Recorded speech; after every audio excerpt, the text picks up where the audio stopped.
अस्सलाम वालेकुम एवरीवन, क्या हाल चाल है आप लोगों के। उम्मीद करती हूँ कि आप लोग बिल्कुल खैरियत से होंगे, ठीक ठाक होंगे, मस्त होंगे, मलंग होंगे। मैं तो मस्त भी हूँ और मलंग भी हूँ। अभी मैं अपना एक व्लॉग जो है वो एडिट कर रही थी।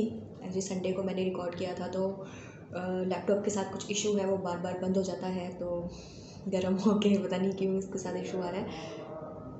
तो ये सब चीज़ें चलती रहती हैं साथ साथ में, और साथ में मैं अपनी एक कॉफ़ी पी रही हूँ, if you can see that. अच्छा, आज से मैं एक और जो नया सिलसिला है वो शुरू करने जा रही हूँ, जिसमें मैं डेली में कोई ना कोई एक कोटेशन जो है वो पढ़ा करूँगी, और फिर उसके ऊपर थोड़ी सी बातचीत जो है वो हम लोग किया करेंगे। कोशिश करेंगे कि बातचीत ज़्यादा लंबी भी ना हो और ज़्यादा छोटी भी ना हो, तो प्रॉपर एक गुफ्तगू जो है वो उसके ऊपर हुआ करेगी। ठीक है, तो आज की जो बात है वो मैंने लिख कर रखी हुई है, तो उसी से हम लोग शुरुआत जो है वो करते हैं। फिर इसके ऊपर बातचीत करते हैं कि बेसिकली ये क्यों बोली जा रही है बात, और क्यों कही जा रही है, इसका क्या मोटिव है। शायद मेरी बात सुन के किसी के दिल को लगे ये बात, और वो इसका पॉजिटिव जो है इमेज या पॉजिटिव इफेक्ट जो है वो उसके ऊपर पड़े। तो मैं कोई मोटिवेशनल स्पीकर तो हूँ नहीं, और ना ही कोई ऐसी इंसान हूँ कि जिसकी एडवाइस जो है वो कोई लेना चाहेगा या उसके ऊपर कोई अमल करेगा। लेकिन अगर मेरी बात किसी के दिल को लगती है तो वो इस पर अमल ज़रूर करे। बात कुछ ऐसी है कि अपने मोहब्बत करने वालों से इतनी शिकायतें ना रखें कि आपकी शिकायतें दूर करते करते एक दिन वो खुद आपसे दूर हो जाए। बात छोटी सी है कि हम लोग अपनी ज़िंदगी में दूसरों के साथ बहुत सारी ऐसी शिकायतें करना शुरू कर देते हैं या अपने दिल में रखना शुरू कर देते हैं। यकीन करिए, जब हम अपने मोहब्बत करने वालों से, अपने आसपास रहने वालों से छोटी छोटी सी बातों पे लड़ना झगड़ना शुरू कर देंगे, उनसे मुत्तफिक नहीं होंगे किसी बातों को लेकर, तो कभी अगर ये सारी चीज़ें, ये सारे सिनेरियो अपने सामने रखते हुए ना, कि हमारे इर्द गिर्द जो बसने वाले हैं, हमारे वो दोस्त हो गए, हमारे पेरेंट्स हो गए, हमारे बहन भाई हो गए, उनके लिए हम लोग अपने दिल में इस्तिखार क्यों रखते हैं। हर वक्त हर चीज़ के ऊपर हम लोग कंप्लेंट्स क्यों करते हैं। हम क्यों एक कंप्लेनर बन जाते हैं। क्या हम लोगों ने कभी अपने बारे में सोचा है कि ये छोटी सी चीज़ है, इसके ऊपर भी हम लोग कंप्लेन कर रहे हैं। मैं भी अपनी ज़िंदगी में बहुत सारी कंप्लेंट्स करती होंगी, और मैं भी करती भी हूँ। ये तो मेरे जो इर्द गिर्द वाले हैं वही जानते होंगे बेहतर, क्योंकि मुझे कहा जाता है कि मैं बहुत बड़ा रोला हूँ। हर वक्त रोला डालती रहती हूँ किसी ना किसी चीज़ के ऊपर, लेकिन मैं गलत चीज़ के ऊपर कभी भी रोला नहीं डालूँगी। जो सही चीज़ है उसी के ऊपर मैं रोला डालूँगी कि हाँ, ये चीज़ गलत जा रही है, इसको इस तरह से सही कर लिया जाए। तो मेरा मकसद किसी की दिल आज़ारी करना कभी भी नहीं होता है। मैं कभी भी किसी को बुरा नहीं बनाना चाहूँगी किसी की भी नज़रों में, क्योंकि ज़ाहिर सी बात है, मेरे इर्द गिर्द रहने वाले लोग हैं, उनसे मुझे मोहब्बत नहीं होगी तो फिर किसको होगी। कोई पड़ोसी आकर तो उनसे मोहब्बत नहीं करेगा, उनसे ये मोहब्बत जो है वो जताएगा नहीं। तो ज़ाहिर सी बात है, मेरे रिलेटिव्स हैं, मेरे जानने वाले हैं, मेरे चाहने वाले हैं, मेरे मोहब्बत करने वाले हैं, तो वो मेरे ही अज़ीज़ होंगे ना, वो किसी और के अज़ीज़ क्यों होंगे।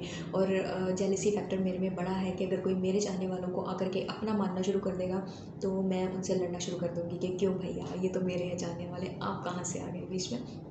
हम बात कर रहे थे कि हम अपने चाहने वालों से शिकायतें करना शुरू कर देते हैं, छोटी छोटी सी शिकायतें करना शुरू कर देते हैं। जैसे कि एक फैमिली में रह रहे हैं हम लोग, और हमें इस चीज़ की शिकायत होना शुरू होती है, किसी ना किसी फैमिली के एक मेंबर को शिकायत होना शुरू हो जाती है। उससे ज़्यादा प्रायोरिटी दी जा रही है, मुझे नहीं दी जा रही है। ये चीज़ें लेने के बावजूद मेरी वाइफ़ के साथ या मेरे बच्चों के साथ ये ज़्यादतियाँ हो रही हैं, वो ज़्यादतियाँ हो रही हैं। उनको खाने पीने के लिए ये नहीं दिया जाता, वो नहीं दिया जाता। उससे ज़्यादा प्यार किया जा रहा है, मुझसे ज़्यादा प्यार नहीं किया जा रहा है। तो भाई साहब, एक दफ़ा बैठ कर तसल्ली से, अपनी तसल्ली के लिए अपने आप से ये पूछिए कि मैं ये शिकायतें क्यों कर रहा हूँ, इसका कोई मकसद है। सामने वाले की कितनी दिलज़ारी हो रही होगी, वो आपसे कितनी मोहब्बत करता है, वो आपको कितना चाहता है। वो अगर बोलकर आपको नहीं बता पा रहा तो आपको समझ लेना चाहिए ना।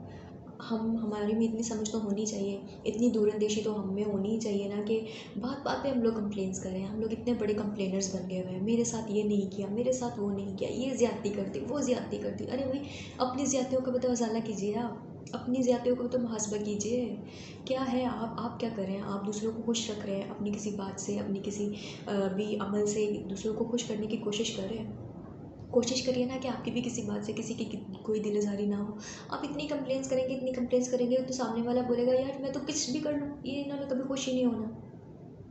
तो मैं फिर इसके लिए इतना सारा क्यों करूँ? हर बात पे इसकी कोई ना कोई कंप्लेन आ जाएगी, हर बात पे कोई ना कोई पंगा खड़ा कर देंगे, हर बात पे कुछ ना कुछ इशू खड़ा होना ही होना है। तो फिर हम लोग इससे बात क्यों करें? हम हमेशा इसकी शिकायतें ही क्यों दूर करते रहें?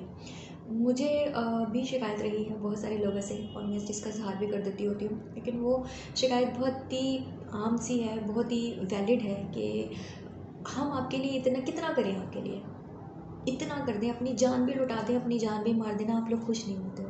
अरे कभी तो खुश हो जाया करो, कभी तो हंस के बात कर लिया करो। तो अपने इर्द गिर्द वालों के साथ ना ज़्यादा टाइम स्पेंड करें। आपके पास हम बड़े मसरूफ़ होते हैं अपनी ज़िंदगी में। अब जैसे कि मैं भी बड़ी मसरूफ़ रहती हूँ, मैं भी अपने घर वालों के साथ शायद इतना टाइम स्पेंड नहीं कर पाती हूँ। तो मैं वो मोमेंट्स ढूंढती हूँ छोटे छोटे से, कि वो मोमेंट्स मुझे मिल जाए कहीं ना कहीं, कैसे ना कैसे, जो मैं उन लोग के साथ में स्पेंड कर दूँ। तो वो ढूंढने पड़ते हैं आपको दूसरों को खुश करना पड़ता है। अपनी ज़ात के लिए, अपने इर्द गिर्द वालों के लिए दूसरों को खुश रखिए, अपने साथ वालों को खुश रखिए, क्योंकि आखिर तक, ज़िंदगी के आखिर तक, आखिरी सांस तक जिन्होंने साथ निभाना ना, वो आपके अपने मोहब्बत करने वाले, चाहने वाले ही होते हैं। आप बार बार भी उनसे कंप्लेंट्स ही करते रहेंगे, उनसे शिकायतें ही करते रहेंगे, तो वो फिर कैसे आपके साथ चल पाएंगे? उनको भी तो आपसे शिकायतें होंगी। कभी आप लोगों ने ये सोचा कि हम लोग उनकी शिकायतें भी दूर करें? उन्होंने कभी हमसे आकर नहीं बोला कि तुम हमसे इतना प्यार नहीं करते हो, फिलहाल से ज़्यादा प्यार करते हो, हमारा इतना ख्याल नहीं रखते हो, उसका इतना ख्याल रखते हो, बाहर वालों के साथ अच्छे से बात करते हो, हमारे साथ अच्छे से बात नहीं करते हो। तो शिकायतें तो फिर भाई साहब सबको ही होती हैं, हर किसी को होती है।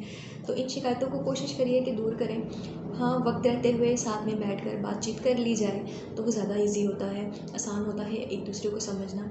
कम्युनिकेशन का जो गैप होता है ना, वो फैमिलीज़ के बीच में, अपने चाहने वालों के बीच में कभी भी नहीं आना चाहिए। कम्युनिकेशन हमेशा प्रॉपर होनी चाहिए, बातें अधूरी नहीं करनी चाहिए। बाज़ औक़ात अधूरी की हुई बातें ना, जब दूसरा बंदा अपने हिसाब से पूरी करता है ना, तो इतने बड़े बड़े गैप्स आ जाते हैं रिलेशंस के बीच में। तो उन गैप्स को फिल करने का सबसे बेहतर तरीका ये होता है कि आपस में बैठकर बातचीत कर ली जाए। बातचीत करने से बड़े सारे मसाइल का हल निकल आता है। और ये जो हम शिकायतों का एक टोकरा लेकर हमेशा अपने सर पे, अपने कंधों पे भार की तरह उठाए फिरते होते हैं ना, तो वो शिकायतें हमारी ख़त्म हो जाएंगी कि एक दफ़ा सामने बैठकर बात कर ली जाए। आपके दिल में कोई भी बात है, आप सामने वाले के सामने रखिए कि भैया मुझे इस चीज़ से, इस पर्टिकुलर चीज़ से प्रॉब्लम हो रही है, इशू आ रहा है, मैं इसका क्या कर सकता हूँ। उससे सजेशंस मांगिए, वो फिर आपको बताएगा। अच्छा, मेरी तरफ से ऐसी ज़्यादती हो रही है, तो फिर आइंदा नहीं होगी, आइंदा हम कोशिश करेंगे कि ना हो। तो फिर अपनी तरफ से भी ज़्यादती ना होने दिया करें ना। ये भी तो कोशिश करिए कि अगर सामने वाले से आपको शिकायत हो रही है, तो आपसे तो किसी को शिकायत होगी, उस शिकायत को दूर करने की कोशिश करिए ना। कोशिश तो करिए, सोचिए तो सही कि आपसे क्या शिकायतें हो सकती हैं। सो कहने की बात सिर्फ इतनी सी है कि आप जितनी ज़्यादा शिकायतें करेंगे, उतने ही आपके जो रिश्ते हैं आपसे दूर होते चले जाएंगे, आपके साथ से कट जाएंगे, आपका साथ नहीं चाहेंगे। वो कहेंगे कि हर वक्त तो ये शिकायतें का पिटारा जो है वो खोल के बैठ जाते हैं, तो इनके साथ हम लोग किस तरह से डील करें। सो बेहतर यही होता है कि आपको चाहिए कि आप अपने रिश्तों को संभाल के रखें। और वो संभाल के कैसे रखना है, वो आप पे डिपेंड करता है कि आप अपने रिश्तों को अपने साथ में किस तरह से लेकर चलना चाहते हैं। सो ये तो थी आज की अच्छी सी बात। और मेरे इस सेगमेंट का जो नाम है वो मैंने रखा है, क्या नाम रखूँ मैं इस सेगमेंट का? मैं जो हूँ वो इस सेगमेंट का नाम रखना चाहती हूँ स्पीक आउट विद एसएस, या फिर गेट इंस्पायर्ड विद एसएस। तो इन दोनों में से कोई मैं एक नाम रखूँगी और इसकी एक प्लेलिस्ट बनाऊँगी, ताकि वहाँ से आप लोग इजीली जो है वो एक्सेस कर सकें मेरी अच्छी अच्छी सी बातों के साथ, और इंस्पायर हो सकें मेरी बातों के साथ। अगर अच्छी लगे तो उनको ज़रूर अपनाएगा अपनी लाइफ में। अगले मेरे वीडियो तक के लिए शाज़ा सैद को दीजिए इजाज़त, लेकिन जाने से पहले मेरे चैनल को सब्सक्राइब ज़रूर कर लीजिएगा, और इसके अलावा इसको शेयर भी कीजिएगा। कमेंट के ज़रिए मुझे ज़रूर बताइएगा कि आपको मेरी ये वीडियो कैसी लगी, ठीक है? अगले वीडियो तक के लिए शाज़ा सैद को दीजिए अगले वीडियो तक के लिए शाज़ा सैद को दीजिए इजाज़त।